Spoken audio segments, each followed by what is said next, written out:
Hi. On September 7, 2014, in an article in the Daily Mail, the famous physicist Professor Stephen Hawking warns that, according to his calculations, the planet we are living in is unstable and therefore might collapse. This news, unsurprisingly, sent the media world into a buzz. Dr. Joseph Licken, a theoretical physicist at the University of Chicago, confirmed Professor Hawking's findings when he said, "If you use all the physics that we know now and you do what you think is a straightforward calculation, it is bad news, and it may be that the universe we live in is inherently unstable. We're sort of right on the edge where the universe can last for a long time, but eventually, it should go boom. There's no principle that we know of that would put us right on the edge." Dr. Benjamin ISLAMIC, a theoretical physicist at the University of Cambridge, further elaborates on the reason for this instability when he talks about a particular particle that exists in the universe called the Higgs boson particle. The observed 126 gigaelectronvolts Higgs boson mass seems to imply the universe does not exist in the lowest possible energy state but is positioned in a slightly unusual place. If the Higgs boson mass were 127 gigaelectronvolts and the top mass were a little lower than its most likely value, then actually the universe would be completely stable and the vacuum would be in the true minimum. Meaning that under the simplest assumptions, the measured mass of Higgs could mean that the universe is unstable and destined to fall apart. So basically, according to numerous physicists' careful calculations and computations, we're all doomed. The Quran, from 1400 years ago, substantiates the predictions and calculations of physicists such as Hawking, Licken, and ISLAMIC. The potential of the universe collapsing and being wiped out is real. The creator of the universe is well aware of what he created. But it's not all bad news. The Quran then goes on to assure us that God prevents the universe from collapsing when he writes in the Quran, "God holds the heaven from falling on the earth." 2265. Furthermore, the Quran states that God prevents the universe from being wiped out. God holds the heavens and the earth lest they are wiped out. 3541. So what will the end of the world look exactly, and what part do the Higgs boson particles play in all this? In 1960, the British scientist Peter Higgs predicted the existence of tiny particles that we cannot see but that are, in fact, in us and all around us. These particles are responsible for giving objects their mass and explaining why particles have the mass that they do. Without Higgs boson, you and I and everything we see around us would have no mass and therefore would not be able to exist. The other physicists at that time also agreed with Mr. Higgs that this particle exists, as he had sound calculations to prove his theory, and they called these subatomic particles, Higgs particles, after Peter Higgs.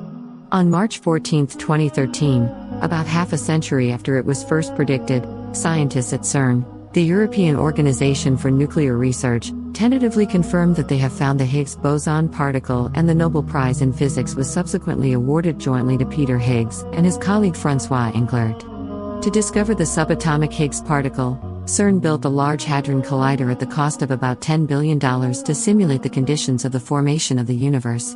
In 1993, a group of British physicists went to the UK science minister at the time, William Waldegrave, to ask if he could help fund the building of the Large Hadron Collider to help prove the existence of the Higgs particle. Having no clue what they were talking about, Minister Waldegrave announced he would award a vintage bottle of champagne to the physicist who came up with the best way to explain the Higgs field and the Higgs boson to the general public. And it was Professor David Miller who took home the prize with his famous analogy. Imagine a cocktail party of political party workers who are uniformly distributed across the floor, all talking to their nearest neighbors. If the ex-Prime Minister, Margaret Thatcher, enters the room, many of the workers will run toward her and form a cluster around her. As she moves, other workers run toward her, while the ones she has left return to their places. Because of the knot of people running toward her forming a cluster and then returning to their spots, she acquires mass. These clusters, which run toward Ms. Thatcher and then disappear as they return to their spots, are analogous to Higgs bosons. So, if that's the Higgs field, how does the Higgs boson fit into all of this? Let's pretend our crowd of partygoers is uniformly spread across the room. Now consider a rumor passing through our room full of people. Those near the door run to hear it first and cluster together to get the details, then they return to their original spots and tell their neighbors, who then run and cluster together to hear it too. Then they return to their original spots and tell their next neighbors, and so on.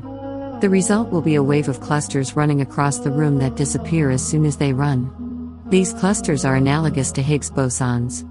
So, to summarize, The Higgs boson is an elusive subatomic particle that we can't see but can see how it gives particles substance or mass. It is essentially what gives shape, size, and mass to everything that exists. But the problem is that the Higgs particle that the LHC has found possesses a mass of approximately 126 giga-electron-volts, GeV, and this has made physicists rather nervous because they believe it should be 127 giga-electron-volts. According to physicists Stephen Hawking, Joseph Licken, and Benjamin Alanick, this discrepancy could very well mean the collapse of the universe and everything in it, including you and I, as everything will become massless. And they are not alone in their assertions. In fact, the Quran also swears that this will take place when the world ends, when it says, "It is the day when people will be like scattered moths, and the mountains shall be as loosened wool." 101:4-5. People like moths and mountains like wool. Sounds like a mass loss to me. But there's something else too.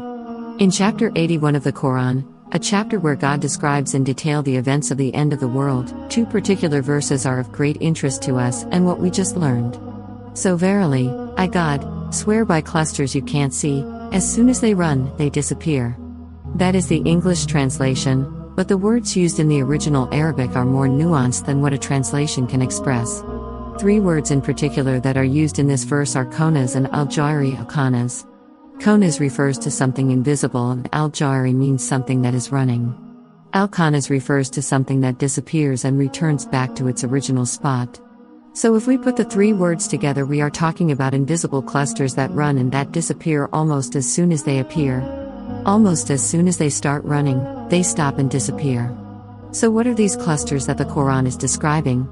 They are none other than the infamous and elusive Higgs boson's particles, which explain why the end of the universe will come about not due to volcanic activity, meteor showers, or an asteroid hitting the Earth. As NASA claims, the universe will end due to mass loss.